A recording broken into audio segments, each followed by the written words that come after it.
everybody, I'm Josh Safran. I'm Roman Doyle. We're here at the beautiful Pinecrest Country Club for the Mike Pettine golf outing. The rain's held off here. As you can see, a bit overcast, but hoping the sun will come out and get some golf. Should be a lot of fun. We're super psyched to be here and see some golf and talk about some football. Meet some great people. Let's hear what they have to say. If you don't mind me asking, Coach, what was dinner like after that North Penn game? Yeah, dinners were never fun, but I think when I played at West, too many times we were bringing the football home, and my mom very quickly figured it out and put a stop to it. She said, "You guys want to cook your own dinner? Feel free, but the football's got to stay out of the house." So what eventually happened is my dad got smart, and we passed Doyle Elementary on the ride home, and he'd pull off into the parking lot, and we would argue away until we were done, and then we would go home and have a great dinner. But we've all golfed with Coach, and we miss him today, but God bless you, Coach. I remember your very first round with me at Lookaway Golf Club, and you inspired me. I actually had my best round ever at Lookaway, and wish you were still here to enjoy that good golf course and your good company. I miss you, Mr. Pettine. I'm here for a great cause to celebrate a great man. I hope that people remember him for a long, long time around here and how special he was. It was more than just football. Nothing to do with football. He helped mold men, and I'll never be able to repay him for that. You obviously don't get to 45-0 by accident.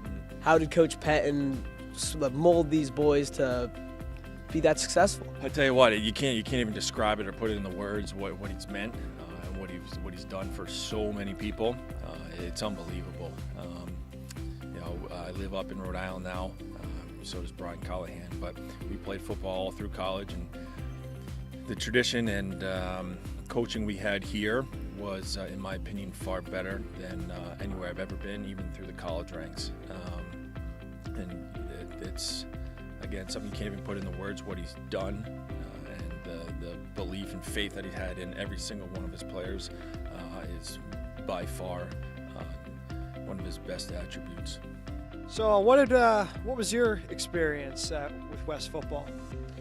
I had a great experience. I think Coach Pettine was a great mentor and motivator, and it taught me life lessons that have lasted today. I'm still learning from him. So we miss him, but he was a great person in my life. Yeah, and Coach Pettine was one of the most influential people in my life, and we were fortunate enough to have great seasons and great teams, but really fortunate that from that team I've had lifelong friends. Do you have any stories that you'd like to recall about him, or anything that really stood out, any big experiences? Well, when I think of Coach Pettine, I just think of someone who was so confident in everything that he does. He was meticulous in all the little things. You learn that, like in life, when he coached football, all the little things add up to a great deal, and paying careful attention to detail was what made him successful, and I think he's passed that on to all of us as guys that have worked with him or played for him. What was it like being a player for Coach Pettine? What was unique about his coaching?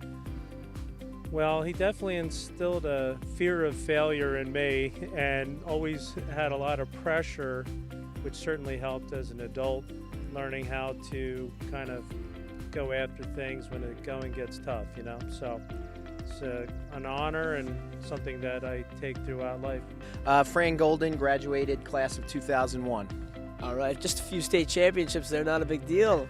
So how did Coach Pettine mold you as a player so you were able to continue after high school and through college? Well, it was a terrific experience all around. Coach Pettine was a unique individual, a great leader, a great motivator, and you take those lessons you learned in high school and it carries throughout life. I'm Bill Borson, graduated in 1975, season of 74. Quarterback. Mike Starner, 1975, wide receiver. So we got this quarterback, wide receiver chemistry going on here. You guys have anything to say about how a chemistry was bonded between not only you two, the whole team, like what did Pettine do to get you guys to be a brotherhood more than a team? He beat us down till there was nothing left, and then we became friends because it was all about survival. But no, he generated a level of camaraderie between all of us that we all carry today, and it's obvious because we're all here to support this foundation and to see each other. And it's been a lot of years, and there's a lot of players that are being introduced to old coaches and old friends, and it's a wonderful thing. He was a great teacher, and that was the thing that came through, is he really taught you how to be a young man, how to be responsible, which transferred into our lives as we became young men and grew up. So that's what you're seeing today. Jim Bolton graduated in 1973. All right, and so other than the 2 state championships that you guys won, of course, how did Coach Pettine impact you after your football career and just in the world? His advice was so unbelievable. I mean, he was like a second father to me. I mean, he just knew everything, and it was great. It was a great time playing back then. Coach, how does Mike Pettine's legacy affect you and your team moving forward, and what does it really speak to you about? I think about Coach Pettine quite often. Obviously, when you walk the hallways and you're in the weight room, you can't help but see him and the legacy that he built.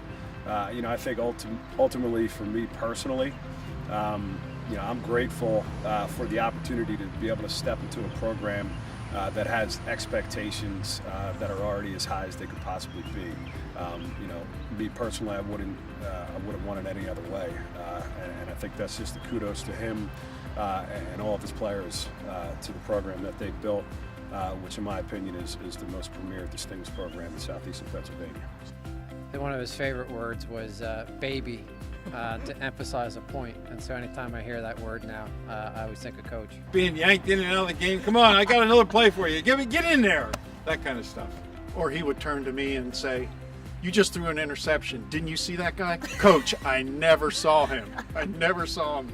And he goes, "We'll see on the films on Monday night." Oh, boy. So, yeah, he left a lot of impressions on us. He was a great man, a great teacher to me. I had lost my father my senior year, and he stepped right in to say, "Bill, we'll never skip a beat together." And that's why I came back and coached for him for 7 years. So it was a wonderful experience. I miss him to death. When you get down to know the guy, behind, off the field, when he takes off the whistle, is that the guy he was like all the time, or did he have a soft side, or was he always all business? No. He was a guy who had, like all of us, he had a game face, and then he had his side when he was off the field.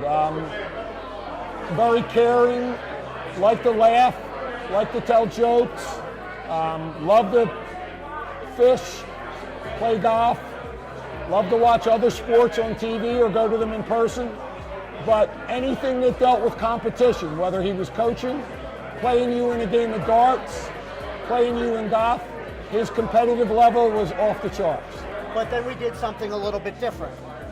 We actually measured wingspans, and we measured foot sizes, and we measured hands. And that's where I got a lot of jokes from the coach, because they'd say, "Well, what do I care what this guy's foot size is?" And the whole idea is a lot of people didn't hit their growth spurts until later, and so I could tell guys that could play, but maybe hadn't hit their growth spurt, so I wanted to alert them to the guys that were going to keep going. In your whole career and life, what stuck with you most from your father, in more coaching and just in life? I think it's everything in general. I mean, he's just set such a great example. Not even the football part, just as a man, as a husband, as a son, as a brother. He was real big on people being good citizens. That was a big part of what he promoted. And that always made him proud when his players left and then came back, and he saw how well they had done with their lives, and a lot of it had to do with the experiences they went through at CV West. And then from a football side of it, I mean, I've been fortunate to work with a lot of great coaches in the National Football League, but my football roots always come back here. They come back home, and I learned the vast majority of football just growing up, just by being around it. So his voice is in my head often, trust me. So it's a lot of great lessons I learned, and I've been able to apply. Thank you very much, Coach.